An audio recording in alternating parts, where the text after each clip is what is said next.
Welcome back. Lahore کے میو ہسپتال میں اینٹی بیکٹیریل انجیکشن لگنے سے جاں بحق مریضوں کی تعداد 2 ہو گئی ہے۔ وزیر اعلیٰ پنجاب مریم نواز نے واقعے کا نوٹس لے کر secretary health specialized health care سے رپورٹ طلب کر لی۔ ہسپتال ذرائع کے مطابق انجیکشن لگنے سے 18 مریض متاثر ہوئے، 2 مریضوں کی حالت تشویشناک ہے۔ تمام متاثرہ مریض وارڈ میں زیر علاج تھے۔ سیکرٹری صحت عظمت محمود نے انجیکشن کے مبینہ ری ایکشن سے اموات کی تصدیق کر دی۔ تحقیقات کے لیے کمیٹی تشکیل دیتے ہوئے انجیکشن کا استعمال بھی روک دیا گیا۔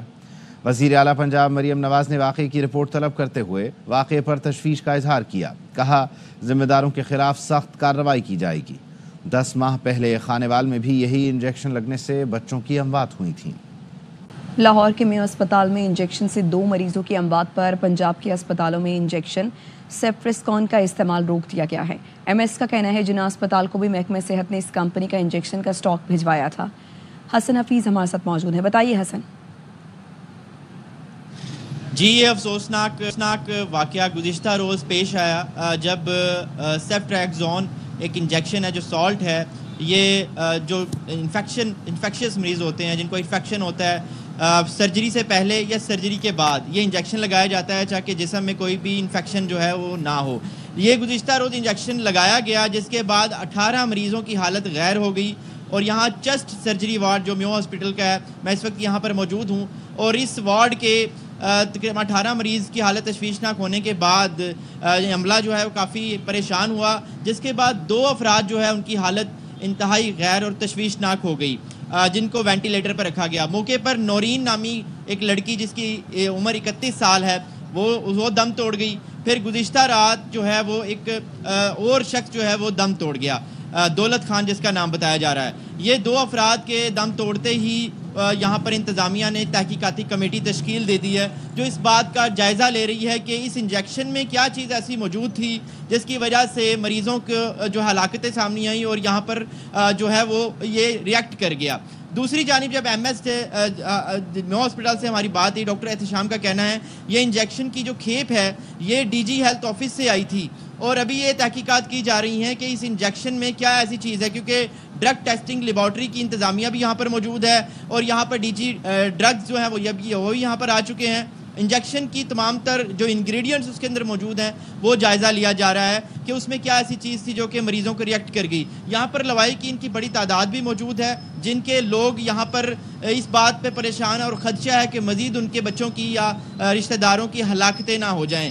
افسوسناک واقعہ ہے میو ہسپتال کا، جس کے بعد تمام سرکاری ہسپتالوں میں نیوٹرا فارما جو ہے یہ ایک کمپنی ہے جو یہ انجیکشن بناتی تھی، اور اس انجیکشن جو ہے وہ اس کی تمام تر استعمال کو روک دیا گیا ہے۔ جناح اسپتال اس انجیکشن کے ریئیکشن سے بچ گیا ہے کیونکہ وہاں پر بھی یہی انجیکشن کی اسی کمپنی کی کھیپ موجود تھی، لیکن کیونکہ وہ دوسری کمپنی کا سیفٹریکزون انجیکشن استعمال کر رہے تھے، آج انہوں نے یہ انجیکشن دوبارہ شروع کرنا تھا جس کو پہلے ہی روک دیا گیا ہے۔ البتہ ابھی تحقیقات کی جا رہی ہیں کہ کیا ایسا واقعہ ہے، تحقیقات کی جا رہی ہیں۔ بہت شکریہ حسن، آپ اپڈیٹ کر رہے تھے۔ سندھ ہائی کورٹ کے جسٹس آغا فیصل نے بطور ریفری جج نیب ریفرنسز سے متعلق ہائی کورٹ کے دائرہ اختیار پر فیصلہ سنا دیا۔ جسٹس آغا نے رائے دی کہ ریگولر بینچ نیب سے متعلق معاملات کی سماعت کر سکتا ہے۔ نیب ملزمان کی درخواستیں چیف جسٹس کو ارسال کی جائیں تاکہ نیا بینچ تشکیل دیں۔ 26ویں ترمیم کے بعد آئینی بینچ کا دائرہ کار بنیادی حقوق سے متعلق خصوصی حیثیت رکھتا ہے۔ پاکستان اور آئی ایم ایف میں $1 ارب کی قسط کے لیے مذاکرات کے حتمی دور کا آغاز ہو گیا۔ مذاکرات میں این ایف سی اور زرعی انکم ٹیکس سے متعلق امور پر بات چیت ہو رہی ہے۔ پاکستان کو مزید $1 ارب کی قسط کے لیے آئی ایم ایف کی جانب سے نئے اہداف کا سامنا کرنا پڑ سکتا ہے۔ ذرائع کے مطابق آئی ایم ایف کو بریفنگ میں بتایا گیا زرعی انکم ٹیکس کی مد میں $300 ارب جمع ہونے کی گنجائش ہے۔ آج کے مذاکرات میں سرکولر ڈیٹ مینجمنٹ پلان پر بھی خصوصی سیشن ہوگا۔ پاکستان اور آئی ایم ایف کے درمیان مذاکرات 14 مارچ تک جاری رہیں گے۔ اس دوران موسمیاتی نقصانات سے بچاؤ کے لیے کاربن ٹیکس لگانے پر بات چیت ہوگی۔ پیٹرول اور ڈیزل پر چلنے والی ٹرانسپورٹ پر بھی کاربن ٹیکس لگانے پر بات ہو سکتی ہے۔ کوئلے پر چلنے والے بجلی گھروں اور بوائلرز پر کاربن لیوی بھی زیر غور آ سکتی ہے۔